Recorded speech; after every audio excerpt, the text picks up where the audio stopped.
જય માતાજી મિત્રો, જય શ્રી રામ। નવધા ભક્તિ એટલે શું? તો નવધા ભક્તિ એટલે ભગવાનની ભક્તિ કરવાના 9 પ્રકાર, જેનું વર્ણન મુખ્યત્વે શ્રીમદ ભાગવત મહાપુરાણ અને તુલસીદાસ રચિત રામાયણમાં કરવામાં આવે છે। નવધા શબ્દ નવ અને વિધ, વિધ મતલબ પ્રકાર, આ બંને શબ્દો ઉપરથી આવ્યો છે, એટલે કે ભગવાનની ભક્તિ કરવાના 9 અલગ અલગ જાતના પ્રકાર। તો ચાલો આપણે જોઈએ એ કયા પ્રકાર છે અને કોની એ પ્રકારની ભક્તિ કરી હતી। પહેલો પ્રકાર છે શ્રવણ। શ્રવણ એટલે સાંભળવું। તો ભગવાનની કથા, ભગવાનના પ્રસંગો, ભગવાનની લીલા, એ બધું શાંત અને ધ્યાનથી એક ચિત્તે સાંભળવું, આને નવધા ભક્તિનો પ્રથમ પ્રકાર એટલે કે શ્રવણ કહેવામાં આવે છે। તો બીજો પ્રકાર છે કીર્તન એટલે કે ગાવું।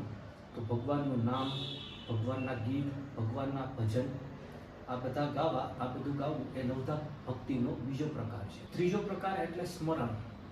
હંમેશા ભગવાનના નામનું મનમાં સ્મરણ કરતું રહેવું એ નવધા ભક્તિનો ત્રીજો પ્રકાર છે। ચોથો પ્રકાર છે પાદ સેવન। પાદ સેવન એટલે ભગવાનના ચરણોની સેવા કરવી, એને પાદ સેવન કહેવામાં આવે છે। પાંચમો પ્રકાર છે અર્ચન એટલે કે પૂજા કરવી, ભગવાનની વિધિ વિધાનપૂર્વક પૂજા કરવી, એને ભગવાનનું અર્ચન કર્યું કહેવામાં આવે છે।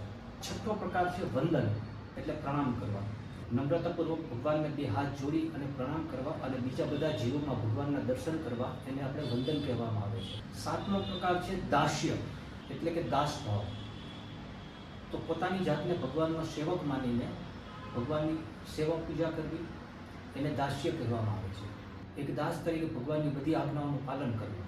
આઠમો પ્રકાર છે સખ્ય એટલે મિત્રતા। તો ભગવાનને પોતાના સખા એટલે કે મિત્ર માનીને નિખાલસ ભાવથી ભગવાન સાથે પોતાનો સંબંધ કેળવવો અને સાખ્ય કહેવામાં આવે છે। નવમો પ્રકાર છે આત્મનિવેદન એટલે આત્મસમર્પણ। આત્મસમર્પણમાં પોતાનું સર્વસ્વ, મન, બુદ્ધિ, શરીર નિખાલસ ભાવે ભગવાનને સંપૂર્ણપણે સમર્પિત કરી દેવું।